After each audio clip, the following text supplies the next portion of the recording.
Well, we just signed with China yesterday, right? Just signed with China. The deal sets out terms from earlier talks, but still depends on future action. This week, President Donald Trump made the announcement he had waited months to deliver. The United States has signed a trade deal with China. The crowd cheered. The optics were perfect. But behind the celebration was a quiet question. Did this deal really change anything? After years of tariffs, strained supply chains, and rising prices, has anything actually improved?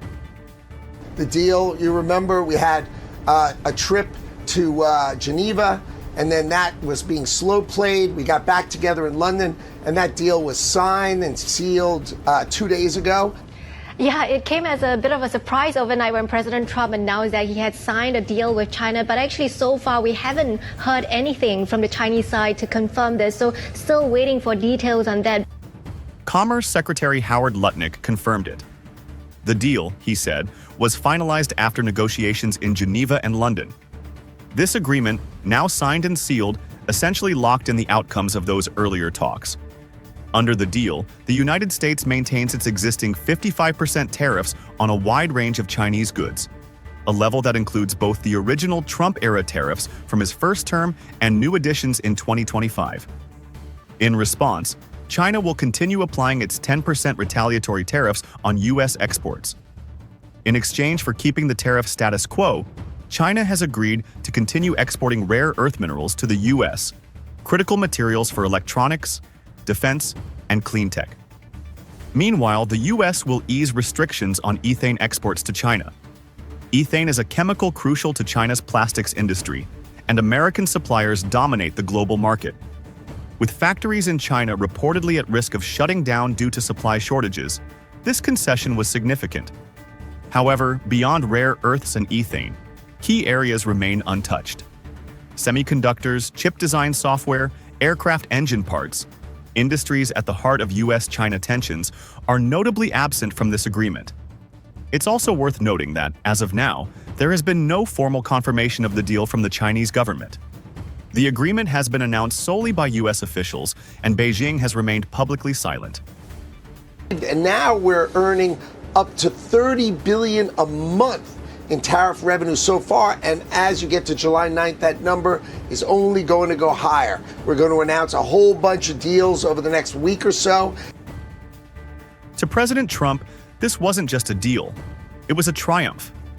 At the signing event, he spoke with confidence, describing the agreement as a step toward opening up China in ways never seen before. He framed it as a personal victory, not just a win for America, but a confirmation that his hardline approach had forced China back to the table. Trump and his close circle, including Lutnick and director Russ Vought, see this as proof that the tariff strategy worked and that more deals are on the way.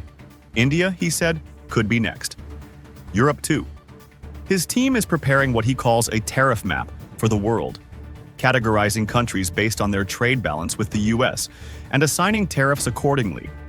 But while Trump celebrates, economists and business leaders are still asking the same question. What actually changed? For U.S. businesses, little has changed. The 55% import tariffs remain. Manufacturers are still paying more for Chinese components. According to the U.S. Chamber of Commerce, these tariffs have cost American households an average of $1,200 per year since 2018. That figure remains unchanged. Chinese e-commerce firms like Temu and Shein continue to face restrictions after the U.S. removed duty-free exemptions for small packages. Chinese retail exports to the U.S. are down sharply in 2025. And tech tensions around chips, AI, and critical software were untouched by this deal. Financial markets barely reacted. Bloomberg noted that investors expected tariffs to stay in place, and they did. So why sign this now? One answer: the clock. Trump's 90 deals in 90 days campaign has a July 9th deadline, and only a handful of deals have materialized. The truce with China was set to expire in August, but signing it early gave Trump something tangible to show before the deadline. In that sense, the deal may be more about politics than policy. A signature, a press event, a message. We got it done. Trump says everyone wants to make a deal. But if the deal keeps tariffs in place, ignores tech disputes, and restates old terms, Who really benefits? For now, American companies are still paying. Chinese exporters are still restricted. And the real issues? Still waiting for a real solution. Did you pick the 2029 review because Donald Trump will be out of office? Will he be out of office? Oh, In January, I didn't yes. realize that. Okay. Look, it's a natural time to review. We'll have enough information at that point. This June, President Trump stood at the NATO summit and claimed a major win. He had pushed America's allies to raise their defense spending to 5% of GDP, and they agreed. It was the kind of stage Trump thrives on, bold, loud, and all eyes on him. But while the spotlight stayed on Washington, something else happened. Canada, led by Prime Minister Mark Carney, quietly charted a different path. Not through confrontation, but through alignment. And it could reshape North America's economic future. To have maximum spillovers, like benefits in Canada of that spending to get jobs and others. Trump entered the NATO summit with a singular message: pay up. Under his pressure, member states agreed to raise defense spending from the long-standing 2% benchmark to 5% of GDP by 2035. It was the headline he wanted. It echoed across U.S. news cycles. He framed it as a victory for American leadership and his own deal-making skills. But while Trump was praising NATO's commitment, Canada was making another move. That's part of the reason why we're cooperating more closely with the Europeans. Carney wasn't just there to shake hands. He was there to signal a shift. On the sidelines of the NATO meeting, Canada and the European Union signed a sweeping security and industrial agreement. It covered defense procurement, energy cooperation, and joint development of critical infrastructure. No big press splash, no bragging tweets. But it was a statement, loud in its subtlety. Canada wasn't waiting for U.S. leadership. It was building alternatives. Just weeks earlier, at the G7 in Kananaskis, Trump gave Canada an ultimatum. He demanded a bilateral trade deal within 30 days or face increased tariffs. At the time, Canada was already under a 25% tariff on most exports to the U.S. and 50% on steel and aluminum. Carney didn't push back directly. Instead, he doubled down on Canada's partnership with Europe. While Trump kept touting his 90 deals in 90 days initiative, Canada quietly signed a strategic pact with the EU, locking in military and industrial cooperation. Meanwhile, the US-Canada deal? Still nowhere near finished. By late June, only 2 frameworks had been signed under Trump's tariff blitz, one with the UK and one with China. And Canada, America's largest trading partner, was already warning it could escalate retaliatory tariffs by mid-July if talks failed. Trump may have been trying to corner Canada at the G7. But Carney turned that pressure into leverage and made Washington look isolated. Do you feel more comfortable in Brussels than in Washington? A few days later, at the EU-Canada summit in Brussels, the contrast grew sharper. During a joint press event, Carney was asked a loaded question: whether he felt more comfortable in Brussels than in Washington. He answered with a smile. Well, in terms of relative comfort, it's very hot in Washington right now and very humid. I'm sure the dinner will be better. But his message was clear. Canada and Europe, he said, share values on labor rights, sustainability, and defending democracy, especially in Ukraine. He highlighted Europe's 18th sanctions package against Russia, which Canada supported with its own financial sanctions and military aid. He confirmed Canada would join the EU-led Ukraine Reconstruction Conference and had just approved new arms shipments to Kyiv. At no point did Carney criticize the U.S. He didn't have to. By emphasizing shared values, shared action, and shared burdens, he let the contrast speak for itself. Trump's world is one of deals, pressure, and dominance. Carney's message? Coalitions, long-term vision, and quiet power.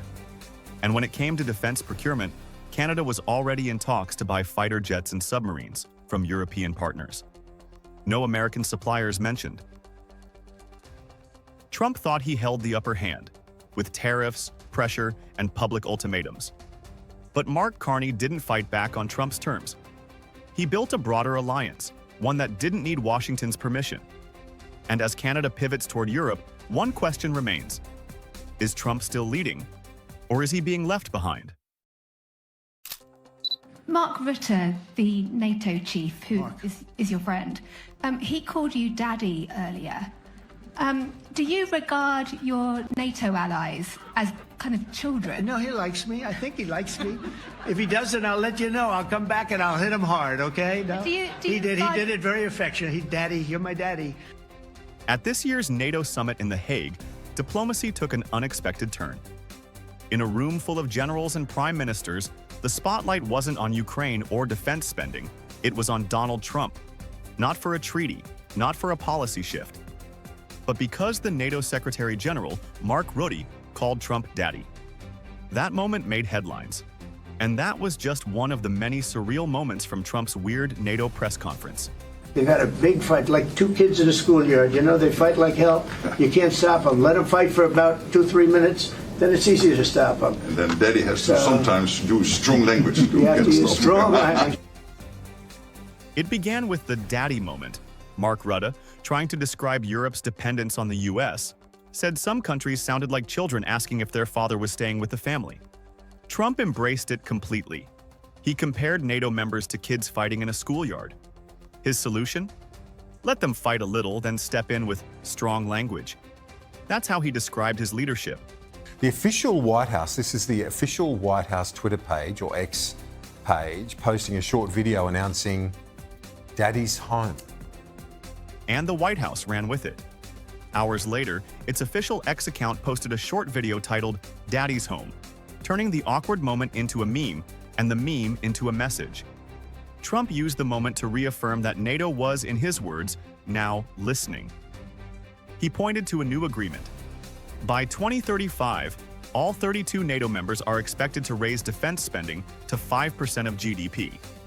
That's more than double the current target. For Trump, that number wasn't just a policy win, it was a symbol of dominance. He told reporters one NATO official said the increase only happened because you came along. That was the story he wanted to tell. Trump as disciplinarian, Trump as the father figure, and NATO as the obedient children. But the summit didn't end with strategy. It ended with spectacle. At the closing press conference, Trump didn't call on reporters by name. He called them by outfit. I'm picking the beauties today. Yeah, blue dress. Go ahead, white dress. He even introduced the CNN correspondent with sarcasm. Oh, fake news CNN? And followed it with a blanket condemnation. You and NBC, fake news, which is one of the worst, and CNN, New York Times, are all bad. They're sick. There's something wrong with them. In tone and content, it wasn't a press briefing. It was a trial. A moment where Trump cast himself as the judge, jury, and prosecutor of the American media live from Europe. Just days before, as major networks criticized his decision to bomb Iran, Trump lashed out at the media. CNN, MSNBC, anyone who questioned his account of what happened. He demanded apologies, called them real losers, and dismissed reports that the strikes had failed. The mission, he insisted, had sent the right message, even if peace hadn't come. Well, they should give me the Nobel Prize for Rwanda and, if you look, the Congo, or you could say Serbia, Kosovo, you could say a lot of them. You could say, the big one is India and Pakistan. I should have gotten it 4 or 5 times. Trump's flair didn't start at NATO. Before that, he had already launched something even more theatrical. Amid the global tensions and headlines, Trump launched a campaign for the Nobel Peace Prize. In a recent interview, Trump insisted he should have already won it 4 or 5 times. He listed Rwanda, Congo, Serbia, Kosovo, India, and Pakistan. He even cited the Abraham Accords. And here's where the story turns, because it wasn't just Trump saying it. In mid-June, before the Iran strike, several allies had nominated him. Pakistan praised his mediation in the Middle East. A Ukrainian lawmaker submitted a formal letter. Even Congressman Buddy Carter publicly endorsed the idea. But after the bombing, everything changed. Pakistan withdrew its support, condemning the strike. The Ukrainian legislator reversed his position. The irony was complete. Trump had received real nominations for a peace prize, only to bomb his way out of them within 72 hours. At NATO, Trump stood center stage, not just as a political leader, but as a self-declared peacemaker, wartime commander, and misunderstood father figure. He called allies children. He called reporters fake. He called himself the man who stopped wars, just after starting another one. In the end, this wasn't about diplomacy. It wasn't even about legacy. It was about recognition, about proving he could still dominate the room, the headlines, and maybe, in his mind, the Nobel Committee too.